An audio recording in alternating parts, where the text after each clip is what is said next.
Hey guys, I forgot to share this one. I think it was two dreams. And I was not feeling good. I was trying to dress up, see if I felt good. I pulled my hair out and everything. I don't feel good like that right now. Um,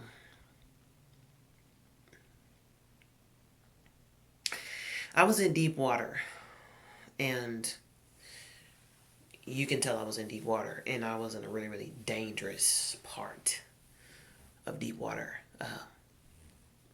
Deep waters, just like I told you guys about the dream of alligators and walking the steps out, and then I wasn't expecting the stairs to break off and start going down into the water. Now, that's what I mean by sometimes a spirit or a demon may appear to be like an alligator or something. Come on, it's not a real alligator. I'm not gonna dream of, actually have a physicality. So it's demons, right? So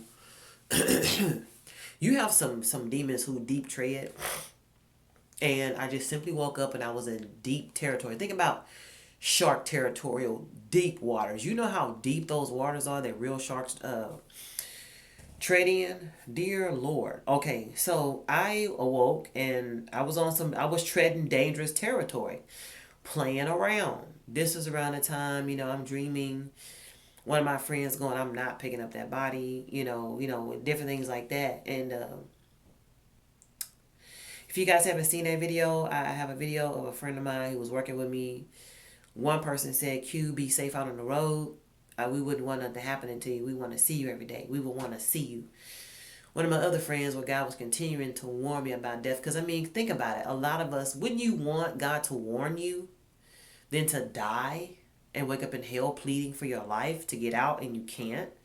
I mean, we're all going to get persecuted, for saying things about demons and hell and the spirit in Jesus. And, there'll come a day when you cannot say Jesus on the ground. So, I am in deep waters, and I can sense while I'm in the deep waters, you can hear the two sharks like talking, and I had like I don't know if you want to call it a raft or just big enough of something um in the water. And so I knew that there was a plot against me. I can sense that. And I knew under me was some pretty big sharks. And I knew they were after me and they were coming eventually. I could hear, like God was just allowing me to hear their conversation. This is a spiritual realm. This can only happen there. To know and understand and feel all these things. So they were gonna come up at a certain time, and I remember going, like nah, whatever I did, and the shark was just like, "Dang it! Why did you blow our cover? You blew our cover." You can hear them both arguing. No, I didn't. You did. You blew the cover. Now she knows. God, now she knows. And I was just like, what? I was just like, what's going on here against me? Plotted against me. And I tell you guys all the time, I see demons plotting stuff. Whenever I was getting caught up in sin, they would be plotting things against me. And I just had this powerful dream that came up to me right now that, there's things just pouring out of me still in this consecration. And, another dream of just an attack of the enemy. I don't know if I was in water or what the case may be, but it was a plot against me.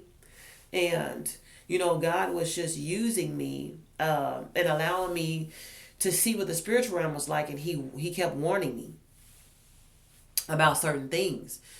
And, playing with God like that, patty caking it, going back and forth, in and out, and stuff like that.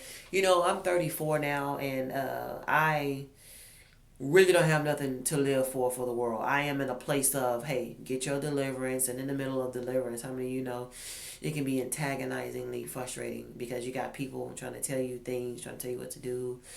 You got people like trying to talk to you about the things you're getting delivered from, and it's just and God has taken me through so much deliverance, and he knows that Quenitra is serious now, and just to hear the things over the years that the enemy, one the enemy in one dream, you belong with me. Satan said that to me. God allowed me to see it. Another dream. Oh, when I was in hell and God pulled me out. I've been to hell more than 5 times. Hey, normally when somebody comes in here, God, doesn't pull anybody out of here. Normally they don't make it out.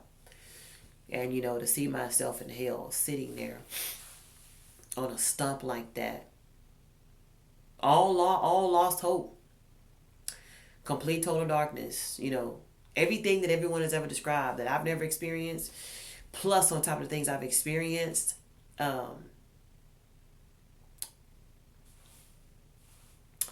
it's terrible. It's horrible. I remember a dream. I was going back into the world. I wasn't married to my ex. We got a divorce. We were still living together because I couldn't find a place.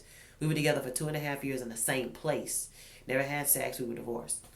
And all of a sudden, I saw him and all my kids in the car. And I was like, hey, I'll be back. And he's like, no, don't go in there. And I saw myself get up and go. And I was walking, putting a bathing suit on, and get ready to put my feet in this pool. And I knew that meant, hey, don't go back to the world. And I was, and I'm gonna be honest with you, that's what I mean by pity patting and kind of hanging around the pool. If you guys haven't seen another video, I said a pool, you're kind of hanging around it, but you're not in it. You can kind of hang around the world and not be in it like that, because I wasn't drinking, smoking, going to the bar, nothing like that, And I was just, I'm a hip hop dancer. I love to dance. So when I was in the gym, I was just dance. And there's certain moves I'm just kind of, oh yeah. And an angel came to me just when I think that, like I said, God is not listening, or I think he's not looking.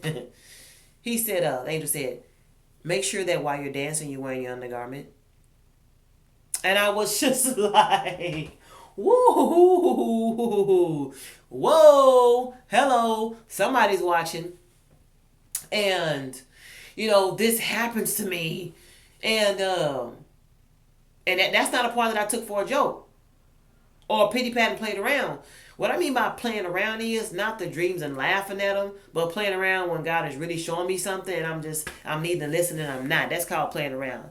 But when I noticed that God would come to me with the insignificant things, I was like, he's watching me dance. And ever since that, because I was really purified, I was on a praise team at another church, prayer team, wasn't doing anything bad. I just love hip hop music. I mean, like,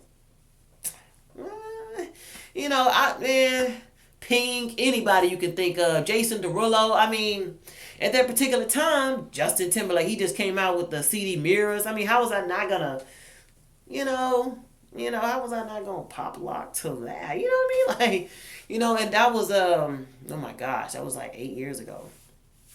5.5 to 7. Okay, somewhere between there, yes. And, God watches everything, and when you allow God and you pray for God to come into your life, and when you ask him to come in, I'm going to tell you, for me, I got to have that visual of what it looks like in the spirit where I'm treading. And God knows everybody's heart. He knows maybe for somebody and they look into the spirit, it may not shock them. But for me, Quenitra needs to know where I'm going and where I'm treading. I need to know what's going on. And God has done that. And I just want to thank God. But that scared me when the angel came and said, make sure that you're wearing your undergarment while you're dancing. And she was saying, don't be showing a side of you that ain't right. If you're going to dance and do hip hop, or if you're going to there's so much music out there, number one, contemporary, beautiful things. So don't bring about music. Because I can hear somebody coming and saying, oh, woman, you're not a God. Justin Timberlake. No, I'm saying there's so much music out there. You can even dance to an instrumental before you dance to Justin Timberlake or Jason Derulo, whatever. And behind all that, these people are worshipers of the devil. And so That really shocked me, yes, for the angel to tell me to make sure I'm wearing an undergarment while I'm dancing. And, for the Lord and the angels to watch me like that, they got their cover over me. I want to thank God, for finally getting to a place. And I got to this place and arrived here today where many people don't like me. Many people. And, it's got to do with God. Because what if I'm still doing something bad or mispleasing and not doing it on somebody else's time and they just hate me, whatever the case may be. For me, I deal with a lot of people looking at me the wrong way. And I still sometimes see that person who was 315 pounds, because I've been through so much trauma in my mind that God is still healing me from, and I had a great deal of healing. I'm still going, and I'm just like, I got a lot of children. I got this to take care of. I got to make sure, I'm fighting off guys. It's not, you know what I mean? And I'm doing good. I'm not having no sex. I'm not doing anything like that. I'm just minding my business and going to work. And that's it. And I praise the Lord. And, this time around, no drinking, no smoking, no weed, no fornicating, nothing. It's just me and God and the Word. And I've never done that before. And the enemy knows that. And he'll try to fight me. But I'm with God. I praise God. And I want to thank God for keeping me and taking me out of hell. You guys be blessed.